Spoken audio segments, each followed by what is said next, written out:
Bueno, eh, en esta sesión vamos a abordar un tema que es central para ustedes, en tanto que tiene que ver con las causas estructurales de la pobreza del campesinado. Entonces, por favor, mucha atención aquí porque es un asunto con el cual ustedes siempre van a tener que lidiar, ¿no? Van a tener que vérselas cuando aborden sus trabajos profesionales. Bueno, causas estructurales. Una de las primeras causas estructurales que explica la persistencia de la pobreza del campesinado tiene que ver con que la tendencia general del campesinado que llamamos tradicional, campesinado que llamamos semitecnificado e incluso campesinado en menor proporción, campesinado tecnificado. Recuerden esas tres categorías que siempre hemos considerado. Este campesinado, definido de esa forma, se ubica usualmente en tierras marginales. Las tierras marginales son tierras que tienen difícil acceso, están alejadas de los centros de consumo, de los centros urbanos o de los centros de comercialización, tienen poca irrigación o problemas de irrigación de agua, tienen problemas de fertilidad del suelo, tienen topografías agrestes, tienen incluso factores de violencia política o violencia armada o organizada, crimen organizado, más otra serie de factores que hacen que esas tierras pues realmente tengan enormes dificultades para poder desarrollar un emprendimiento, ¿no? En general, las tasas de ganancia son bajas o las tasas de reposición de la inversión son bajas, de retorno, perdón, y también, pues obviamente los costos de producción son más altos.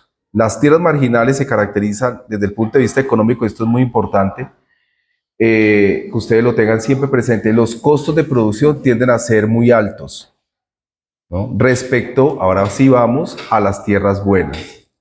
Las tierras buenas tienen los factores contrarios, es decir, son tierras mecanizables o tierras con topografía no agreste, topografía inclinada, topografía ondulada, pero en general es una topografía mucho más fácil de cultivar. Tienen acceso a aguas, tienen acceso a drenajes artificiales, a distritos de riego, por ejemplo.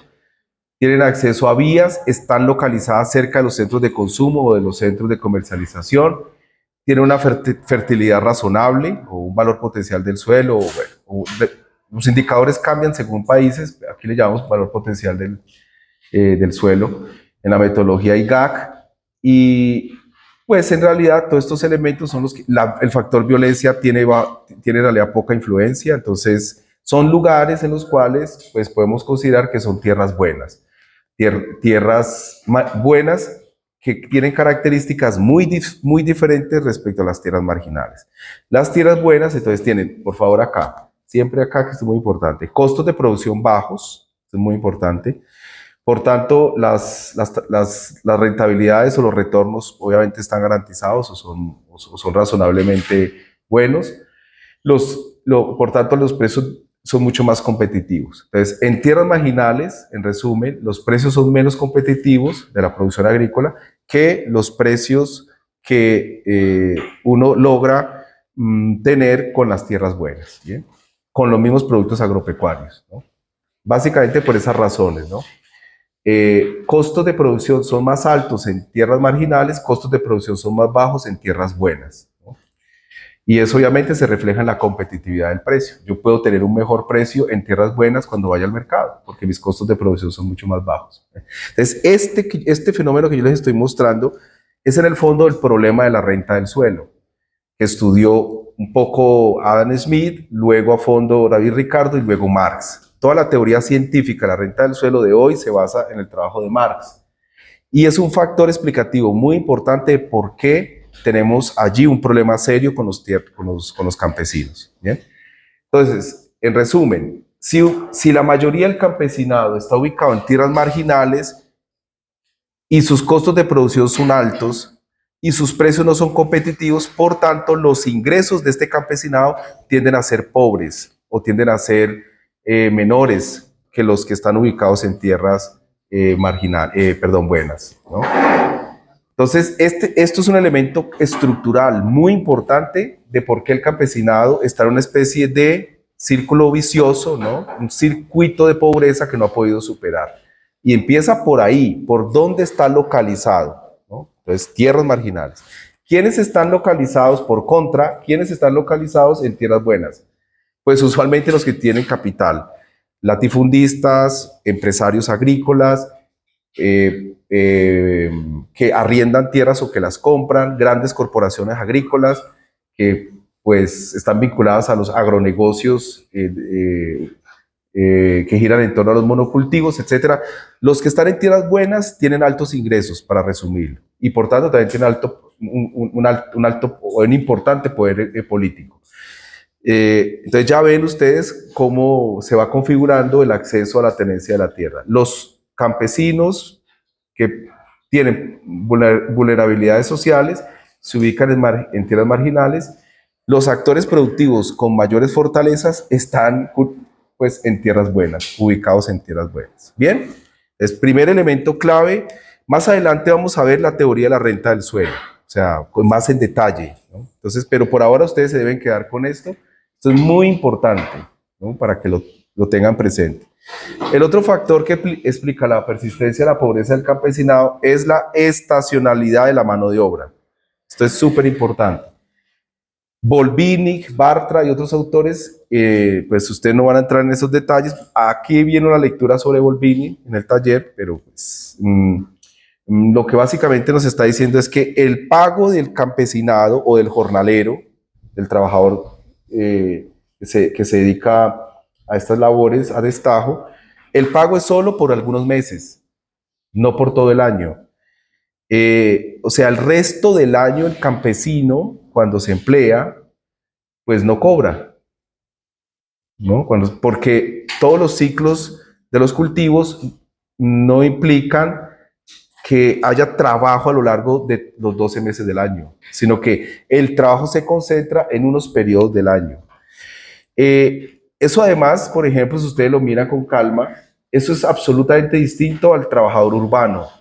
El trabajador urbano, cuando está vinculado a alguna empresa, tiene más altas probabilidades de que sea vinculado a los 12 meses, porque las actividades productivas no se interrumpen según los ciclos biológicos de un cultivo. Se producen neveras, televisores o yunques todo el año, por ejemplo, o se produce obra civil. En general, durante un tiempo que se extiende, o se podría extender todo el año. En el campo no.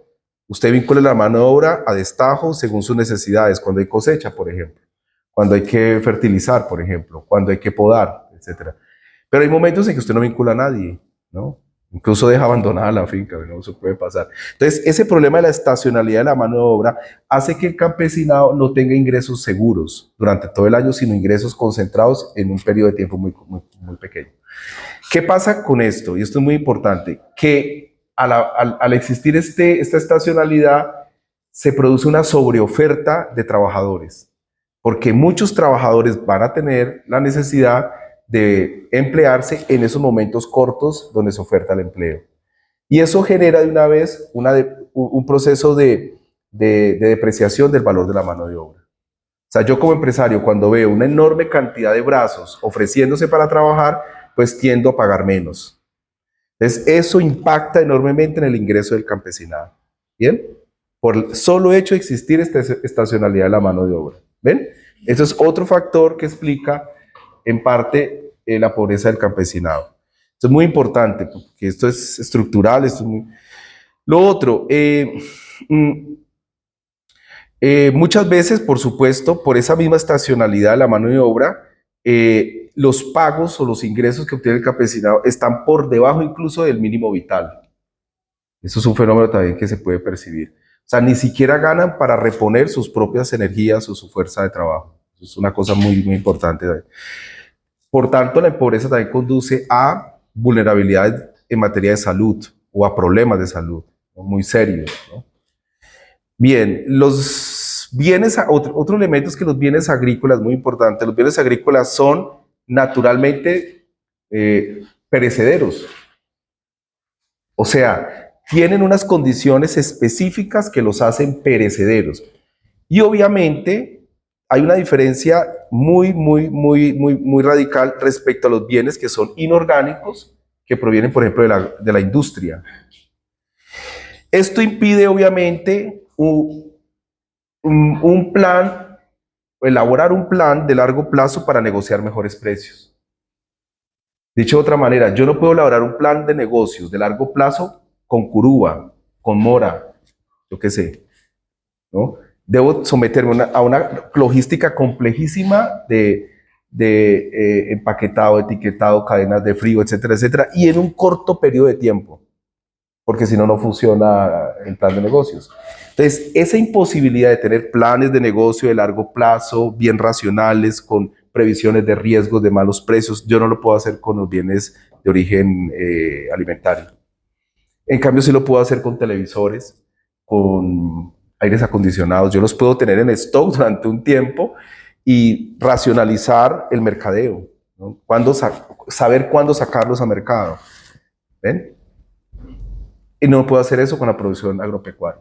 Entonces, eso es otro limitante estructural muy importante, porque cuando yo voy a mercado y los intermediarios o las tiendas de comercio o las grandes superficies, pues ven que es un perecedero, de inmediato leen la urgencia del campesinado, pues de vender el producto, una obviedad.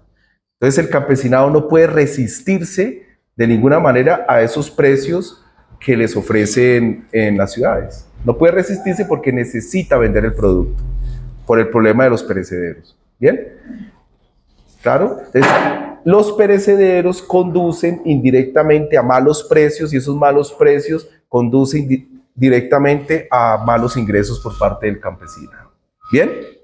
Es un problema, una lógica muy normal, pero es muy importante que ustedes la tengan muy presente, que es muy distinto a lo que sucede, repito, con bienes inorgánicos que produce la industria. ¿Bien? Bueno,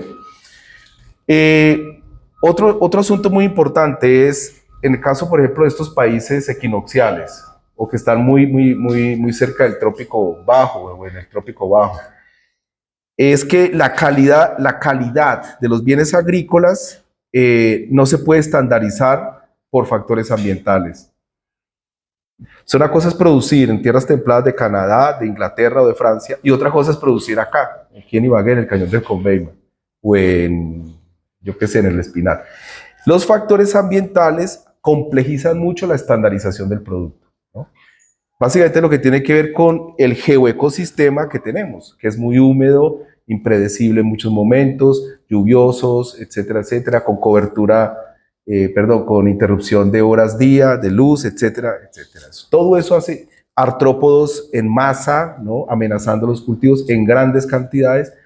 Recuerden que la diversidad de los artrópodos en las tierras templadas es mucho menor que la que hay acá, y las poblaciones o la riqueza, los indicadores que ustedes ven de las tierras de aquí, obviamente exhiben una riqueza enorme de especies de artrópodos, etcétera, la microfauna del suelo, bueno, etcétera. Los virus y las bacterias, todo ese mundillo del suelo hace más complejo estandarizar un bien agrícola. Entonces, el mercado, por supuesto, tiende a premiar a los productos estandarizados, o sea, a poner un sobreprecio, y tiende a castigar los que tienen, obviamente, productos no estandarizados. Ese es otro problema. Entonces, el campesino llega con su producto y por el hecho de no estar estandarizado, pues de inmediato lo castiga el comerciante o el intermediario, lo que sea. Lo castiga y le paga menos. Eso es otro factor que también genera un problema de ingresos para el campesinado y no se puede superar fácilmente, porque vivimos, repito, en un geoecosistema tropical. Otro factor es que la finca no se puede relocalizar durante el ciclo del cultivo. Por ejemplo, si yo tengo una planta industrial en un sitio, yo puedo relocalizarla. Si se me presenta una dificultad, yo qué sé, los servicios públicos no funcionan bien, hay un fenómeno de riesgo, hay un problema de acceso de vías, cualquier razón, ¿no? Yo puedo relocalizar, compro otro lote o arriendo otro lote y relocalizo la industria. Cuando yo estoy en plena producción, ¿cómo relocalizo un lote? O sea, si yo tengo un mal clima, yo no puedo decir, me llevo el cultivo para otro buen clima, para un clima que sea mejor, más favorable. Yo no puedo hacer eso. No se puede trasplantar, mejor dicho. Y eso es un factor de riesgo importantísimo que perdemos de vista. En comparación con los precios que se producen en la industria. Los precios que se generan en la industria casi siempre tienen que ver con economías que se pueden trasplantar, industrias que se pueden trasplantar. Bien, nosotros en el campo no tenemos esa posibilidad. Debemos persistir o resistir con el ciclo del cultivo hasta el final, a pesar de todo lo que suceda, el clima, las plagas, etcétera, etcétera. Hasta el final, estamos condenados a ello, ¿bien?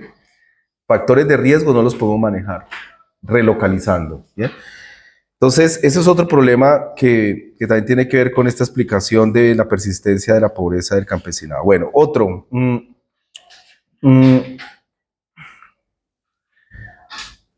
eh, Hay una condición premoral por parte del campesinado, en el sentido de que no puede exigir mejoras para sí mismo o para su clase social, ni puede sancionar, por ejemplo, o condenar los actos inmorales a riesgo de pasar hambre.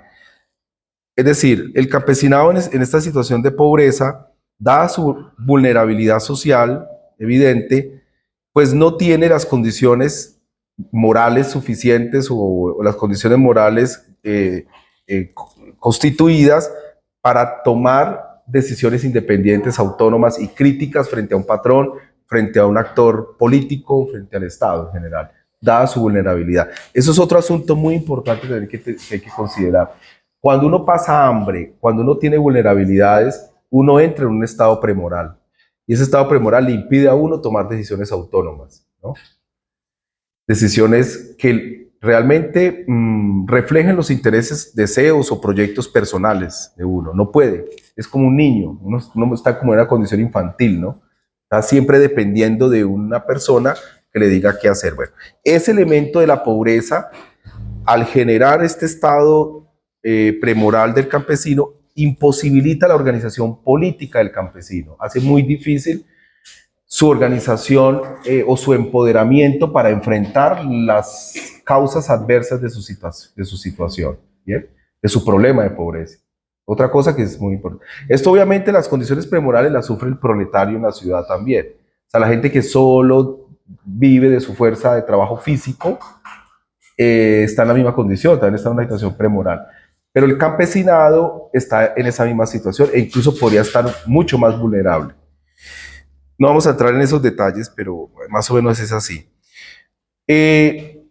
Otro tipo de causas está expuesto a dos tipos de riesgos muy claves: riesgo biológico y riesgo climático. El riesgo biológico no lo puedo controlar yo. O sea, es variable incontrolada por parte del campesino. Puedo mitigar el impacto, pero en general yo no puedo llevar el riesgo a cero. Entonces, una mala cosecha por riesgo biológico materializado es pérdida para mí, por tanto es pobreza. Entonces, el campesinado siempre está expuesto a riesgo biológico, ¿no? Y es un factor clave que también explica persistencia de la pobreza del campesinado. Riesgo biológico en la industria, riesgo biológico en la ciudad, en la producción de muebles, por ejemplo, es muy difícil que tengan riesgo biológico. O sea, un empresario industrial no está lidiando con los riesgos biológicos en realidad, ¿no? No tiene ese problema del mismo nivel, con el mismo nivel o la misma importancia del problema que tiene el campesinado, ¿no? Con riesgo biológico. ¿Bien? Claro, ¿no? Entonces, es muy importante. Riesgo, ahora viene otro riesgo que es riesgo climático. El campesino o el indígena, ¿no? No controla el clima. No puede controlar el clima, o sea, es un factor no controlable. Yo en la ciudad sí puedo en parte controlarlo, porque todo se hace bajo cubierta y todo se hace en climas controlados. Yo puedo poner aire acondicionado, etcétera, etcétera. Es muy simple. Entonces, la producción a campo abierto, la producción en el campo en general, tiene riesgos climáticos que perjudican el desempeño del cultivo mismo, ¿no? Y perjudican, incluso pueden perjudicar la salud de los trabajadores o de los campesinos, etc. Perjudica la comunicación vial, no llueve y las vías se deterioran. Bueno, miles de razones. En la ciudad eso no pasa. Bien. Bien. Yo les estoy explicando poco a poco las diferencias también de ciudad y campo para que ustedes se den cuenta lo frágil que es un emprendimiento en lo rural y las potencialidades superiores que hay en un emprendimiento urbano. Se notan, se empiezan a ver. Y voy a las causas estructurales para que usted. Por tanto, estos emprendimientos aquí tienen tasas de retorno muy difíciles, muy riesgosas por estas mismas razones. Y las tasas de retorno en las ciudades o las de ganancia están un poco mejor aseguradas, para que vean las diferencias, ¿bien? Bueno, otro asunto tiene que ver con los subsidios. Resulta que los estados o las instituciones agrarias no consideran que todos estos elementos que acabo de mencionarles, perecederos, biológicos, climáticos, problema de la localización, tierras marginales, todos estos problemas que acabo de mencionarles, no los tienen en cuenta y no subsidian la producción del campesinado o no les dan, por favor acá, precios de sustentación.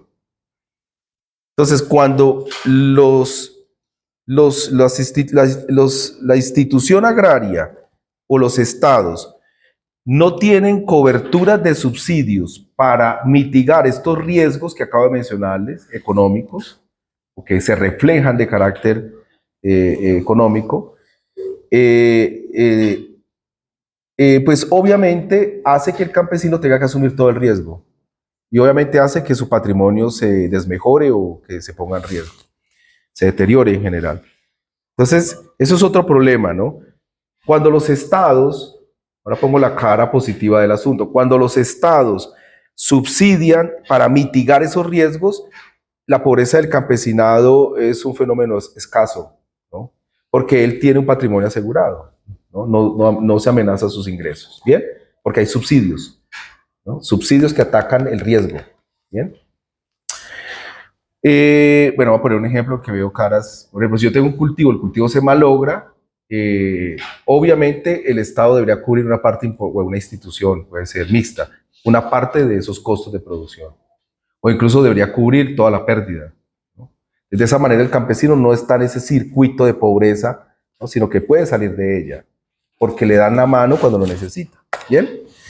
Bueno, y es necesario, no es que es una cosa de buenas maneras, ¿no? No es una cosa de que yo quiero hacer porque me compadezco de ti, no, es que es imposible que una población produzca en el campo sin riesgos. Todos estos riesgos y estructurales o problemas es imposible, porque todas estas estructuras son de carácter objetivo, insuperables, ¿no? Al menos dentro del capitalismo no se puede controlar esto, ¿no? ¿Bien?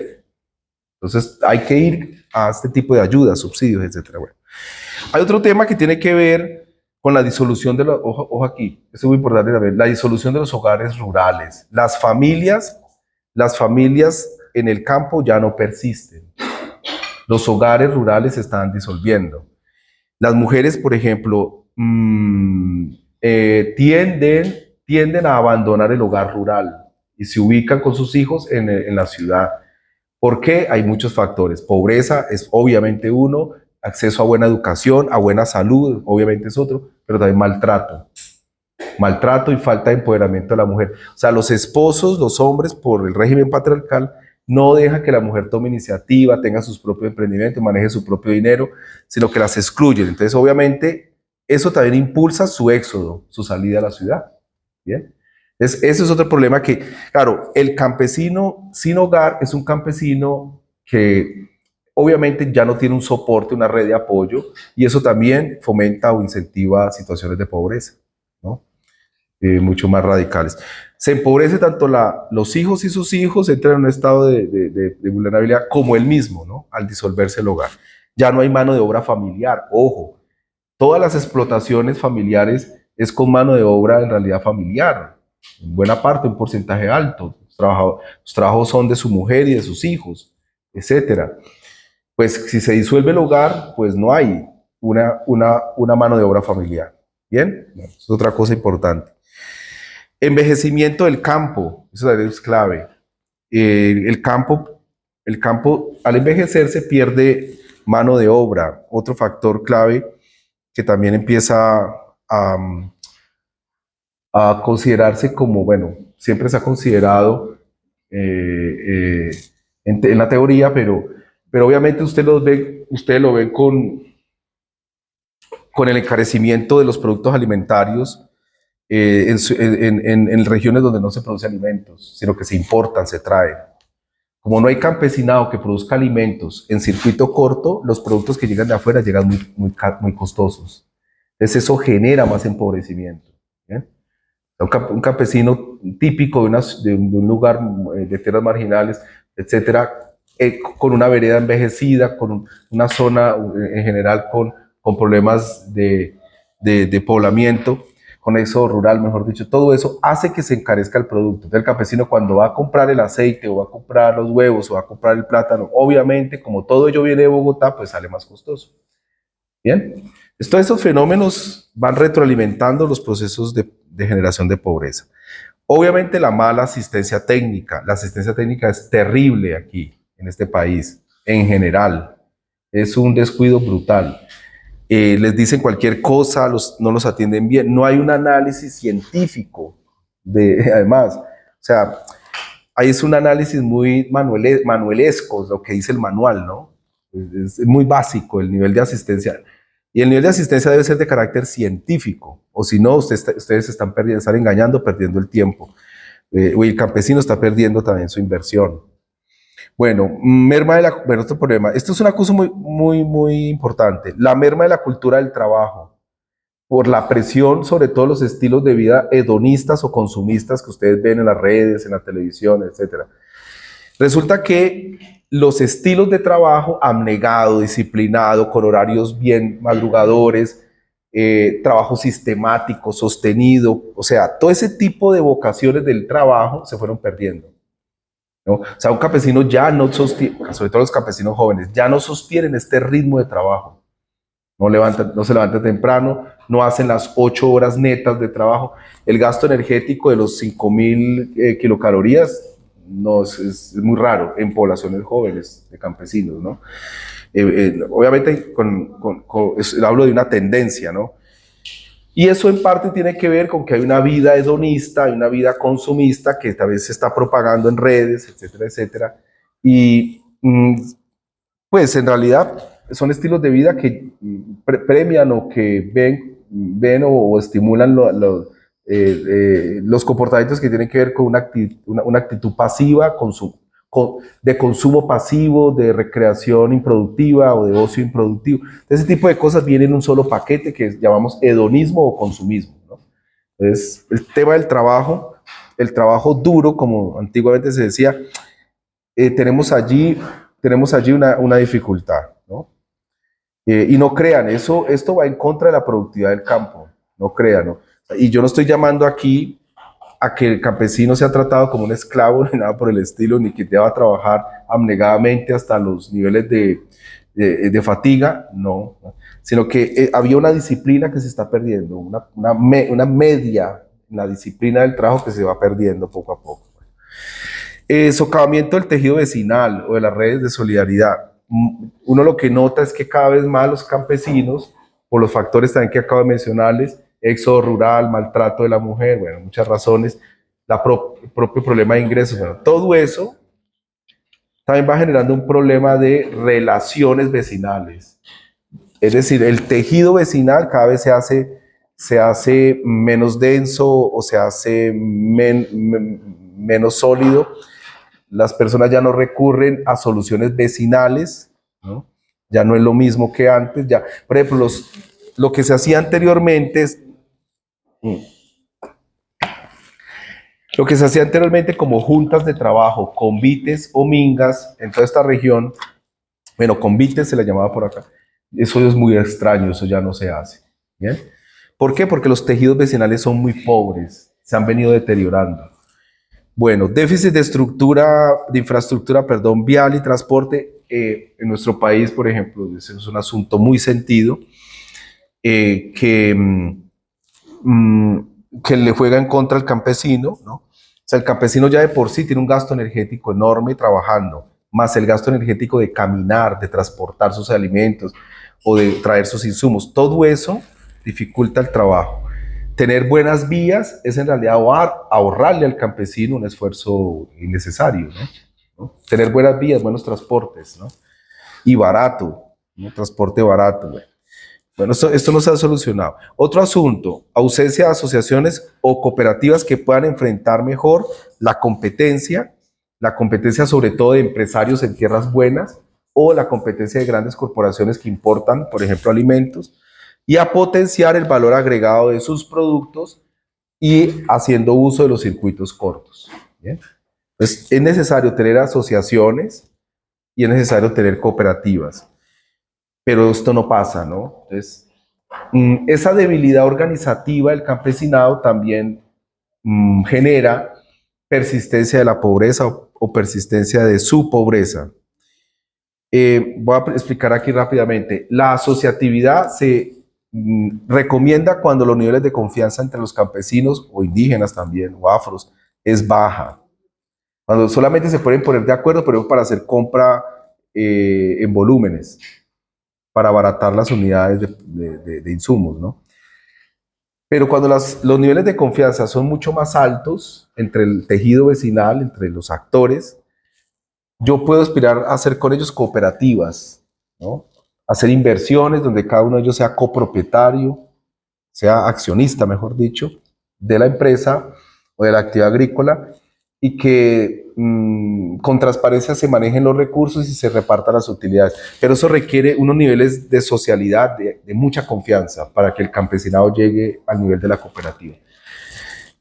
Yo en particular siempre recomiendo, si los niveles de confianza son muy bajos, están siempre amenazados, es mejor entrar con propuestas de asociatividad, ¿no? Que requieren confianzas mucho más porosas, ¿no? Pues mínimas, mejor dicho. Pero por ejemplo, es un tema muy importante porque todos los extensionistas o todos los expertos en este tema de la extensión siempre se han encontrado con ese obstáculo de que se roban los recursos de la cooperativa e incluso se roban los recursos de la asociación. Claro, y así pasa. Se disuelve el proyecto por unos conflictos insalvables, ¿no? Por equipos que se compraron en comunidad y que luego no se sabe cómo redistribuir, cómo repartir, por corrupción de los líderes, etcétera. Todos esos elementos en Colombia son extendidos. Y ustedes se van a enfrentar a esa realidad. Entonces, la recomendación aquí es, esto es en realidad un proceso de maduración y con las nuevas generaciones, y que consiste en ir llevando poco a poco a la comunidad a formas de asociación, primero las más básicas, que es la que llamamos asociatividad, y luego llevarlos progresivamente, tratando de superar todos estos errores, problemas de desconfianzas, hasta el nivel de la cooperativa. La cooperativa con copropietarios puede dar soporte incluso hasta una planta de procesamiento, e incluso a emprendimientos de exportación. El Huila en eso nos tiene mucho camino avanzado. El Huila está construyendo cooperativas que no solamente dan asistencia, sino que dan crédito, y crédito súper blando, súper barato. De aquí han salido pasantes para allá. Es una experiencia que se parece mucho a la de Perú, a la de Brasil, a la de Argentina, a de Uruguay, que tienen muchos años avanzados en cooperativización, ¿no? Pero cooperativización real, ¿no? Que funcione décadas por décadas, ¿no? Bueno, cerramos acá porque no tenemos más tiempo. Ahora, también tenemos un problema de precarias condiciones de industrialización de las cosechas, o sea, de generación de valor agregado. O sea, el campesinado no aprovecha los subproductos, no hace conservas, no hace pulverizaciones, no hace empaquetado, bueno, todo esto. Estas mínimas cosas de valor agregado podrían mejorar el precio, pero no lo hacen, ¿no? Las razones, ya ustedes las entenderán, tienen que ver con que no hay ingresos, no hay patrimonio, no hay energía física, se agota la energía física, no hay mano de obra familiar, bueno, muchas razones, ¿no? Pero eso también hace que sea un factor que va en dirección a empobrecer el campesinado. Bien, hay otros condicionantes, ya vamos terminando, naturales o tecnológicos, varía, pueden ser naturales o pueden ser tecnológicos. Los anteriores son estructurales, toca muchos temas. Naturales o tecnológicos, hay dos, bueno. Eh, mm, Cuando uno exige al campesinado estar cerca del umbral de fatiga, aquí está mal escrito, es umbral de fatiga. Umbral de fatiga de Chayanov, recuerden que vimos, sí, estar ahí.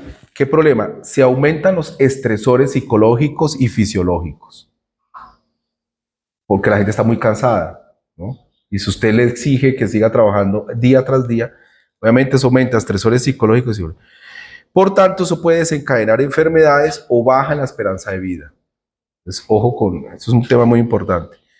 Es una condición natural. Otra, un condicionante, perdón. Cuando la explotación agrícola intensiva genera la degradación de los ecosistemas y de los agrosistemas, obviamente se incrementan los costos de producción y se afecta el ingreso, etcétera, etcétera, ¿no? Yo degrado el suelo, se aumentan los costos de producción, así de simple. Degrado el agrosistema, pues, o agroecosistema, lo hago más vulnerable a la artroposfera, a los comensales, ¿no? Etcétera, etcétera. Entonces, eso es un asunto que también perdemos de vista muchas veces, ¿no? La relación con el agroecosistema y con el ecosistema debe cambiar. Los procesos de degradación no pueden ser así intensivos, ¿no? Ustedes ya todo eso lo ven ustedes en sus cursos, pero recuerden que esto aquí en este curso es lo que se les indica a ustedes que eso contribuye a la pobreza, ¿no? Porque aumenta costos de producción. ¿Bien? Bueno, hay otros condicionantes, por ejemplo, violencia política o crimen organizado, masacre, desplazamiento, ventas bajo amenaza, secuestros, abigeato. ¿Saben qué es el abigeato? El robo de ganado. Muy bien. Todos esos elementos hacen muy insegura, muy difícil la vida en el campo, ¿no? Y eso también puede contribuir a la pobreza, porque yo ya no invierto. O sea, yo no pago mano de obra, o sea, prefiero aislarme, vender e irme, ¿no? Y dejar que el predio se enmonte, por ejemplo. Bueno. Eh, Obviamente todo esto impulsa el abandono del campo, la pérdida de patrimonio y aumenta también estresores de los propios campesinos, estresores psicológicos también. Bueno, otro asunto clave. Las violencias sociales. Obviamente, esto ya no es violencia política, sino es violencia a otro nivel, violencia social, que llamamos. Robos de enseres, muertes por violencia intrafamiliar, muertes por conflictos vecinales, atracos, bueno, todo este tipo de problemas de seguridad cotidiana en una vereda o en un corregimiento. No crean, pero todo esto va generando más estresores contra la vitalidad del campesino. ¿Bien? Bueno, son como situaciones que no tienen que ver con las causas estructurales, pero que sí hay que tener presente, ¿no? Hay que tener en cuenta porque también contribuye a este fenómeno. Bueno, dejamos hasta aquí. Esto fue muy técnico, pero para los que quieran mirar, Bolvini, Bartra, trabajan a fondo este tema. El que quiera leer literatura, yo les paso los libros y básicamente lo fundamental que dije está ahí en Marx, ¿no? En Marx, ¿no? El tema de la renta del suelo. Bueno, dejamos aquí. Gracias.